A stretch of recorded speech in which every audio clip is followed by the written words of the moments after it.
Olá, tudo bem? Aqui é o Jorge, mais um episódio de A Case of Distrust, episódio 4. Episódio 4. E vamos continuar, né? Como sempre no início da semana, quer dizer, desde a última semana eu aprendi, né? Que ele sempre tem esse parágrafo. Então vamos lá.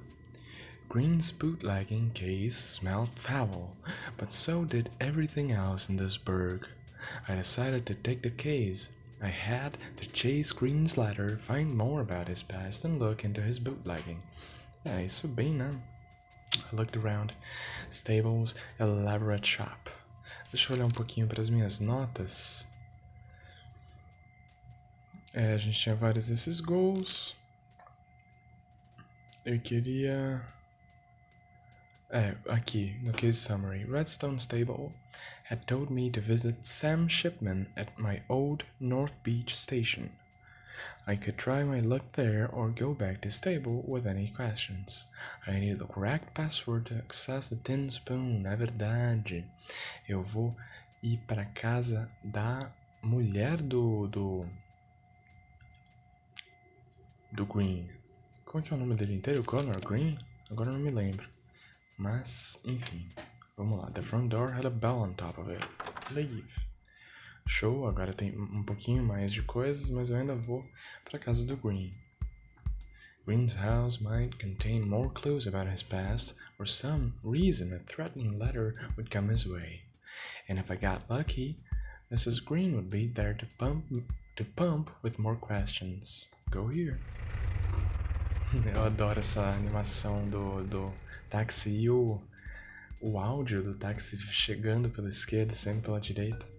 I stepped into the taxi and rocked into a comfortable position on the back seat. I thought about starting a chat with the driver. Como sempre, né? The driver started talking about the latest films. Have you seen the Ten Commandments? He asked excitedly. I admitted I hadn't.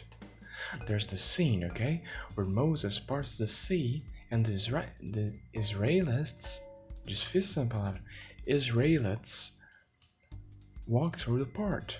I mean, they walk across completely. Here I don't mean in the story, but in the film itself. Just a group of actors in between mountains of water. It looks real. I melted in my seat. How did they do it? É muito bonita essa cena, inclusive. Agora, eu nunca vi esse filme, eu só vi essa cena, porque essa cena realmente ficou muito famosa. O que eu queria falar sobre isso? Essa cena, agora, olhando, ela é claramente falsa, assim, você consegue ver como ela foi feita. Mas, mesmo assim, é muito bonita o jeito que é filmada. And it has these colors, right? He continues. They're so vivid. The whole scene is blue when it's dark, or orange when it's hopeful. I haven't seen anything like it. Pode crer. But it's strange, less than half the film is about Moses. I mean, you call a thing the Ten Commandments, you expect it to be the old story. And it is, but then there's a long stretch about these brothers, John and Danny. And this John guy's gritty and Danny's nice. And of course, in the end, John gets what's coming to him. Weird way to tell the story through. Desculpa, eu acabei tentando fazer um sotaque italiano, vocês me desculpem. Eu sempre fico com vergonha depois que eu faço essas coisas. Vamos lá.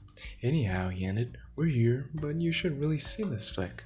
Considering how much he just told me about it, I thought I didn't need to anymore.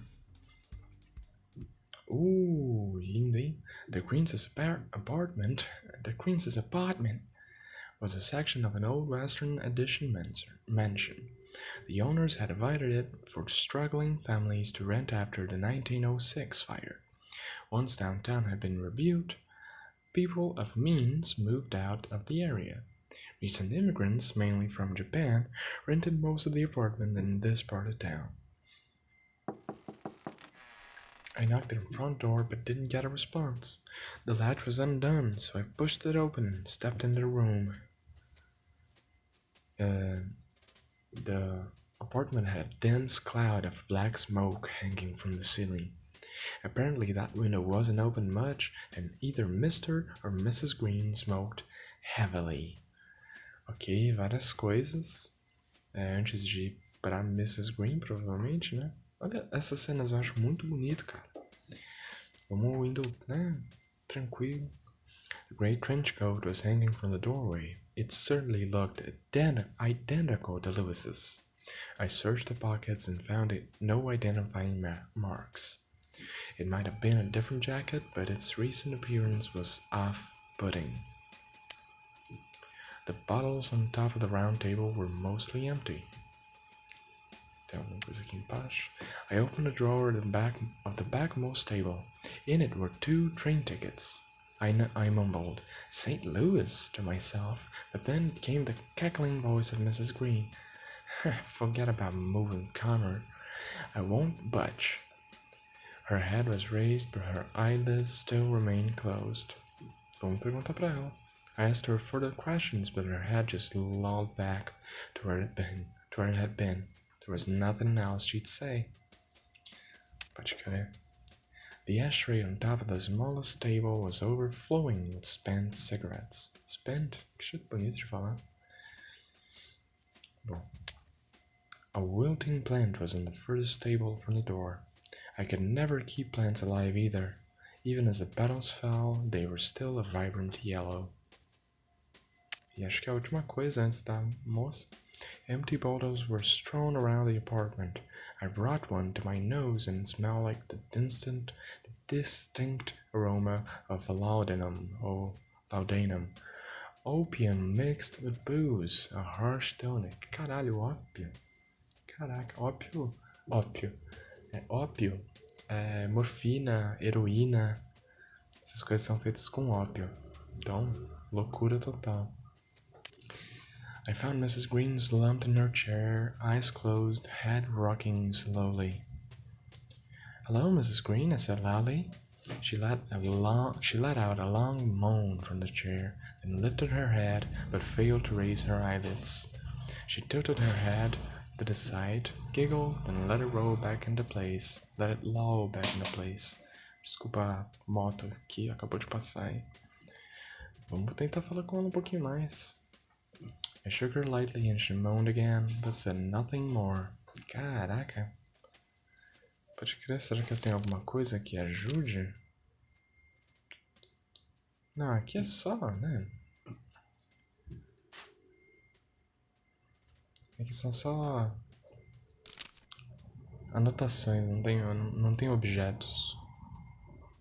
Bom, a Mrs. Green tá bêbada, né? Bebaça.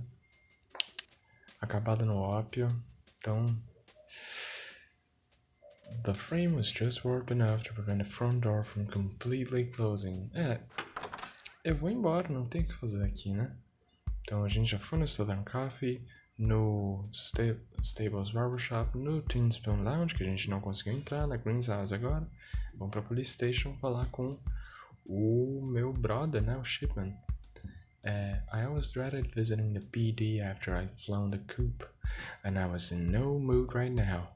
But if Shipman did know something about Green's note, I had to chase it up. Mais táxi.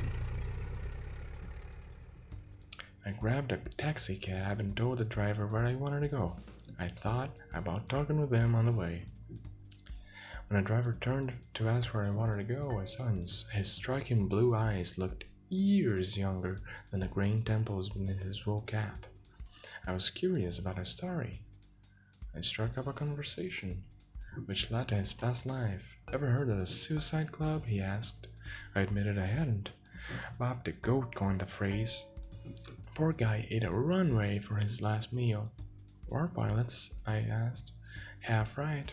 We was mail carriers. Uncle Sam was training us for the military. Shame so few made it.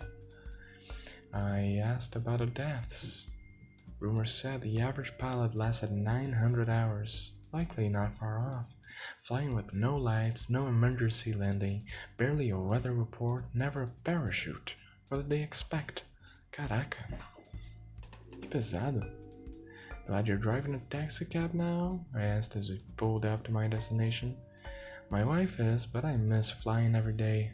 He turned up to dip his cap and I saw the sparkle in his eyes. I thanked him for the ride and left the car. The North Beach station was SFPD headquarters, also poetically baptized the Hall of Justice. The building dominated the corner of Kearny and Washington in Chinatown, rebuilt after the 1906 earthquake. Caralho, no mesmo ano teve incêndio e terremoto. I thought it looked even more sour than it had before. Nossa, brother, fodido. Esse barulho de escritório, né? I strode to the young Bob girl behind a large oak desk. She must have been new because we shared no recognition of one another. I asked for Shipman, and she motioned me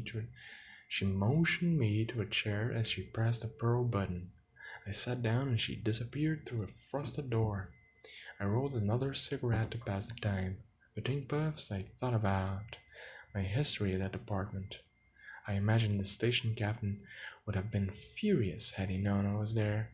I did, after all, break a tumbler with the help of another officer's temple.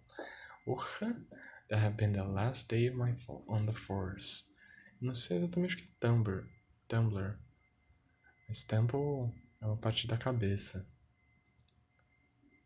I wasn't long before Shipman walked out across the door.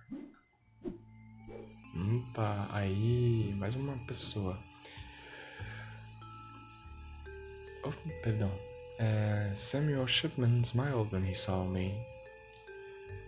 He had always been helpful to me in my days on the force.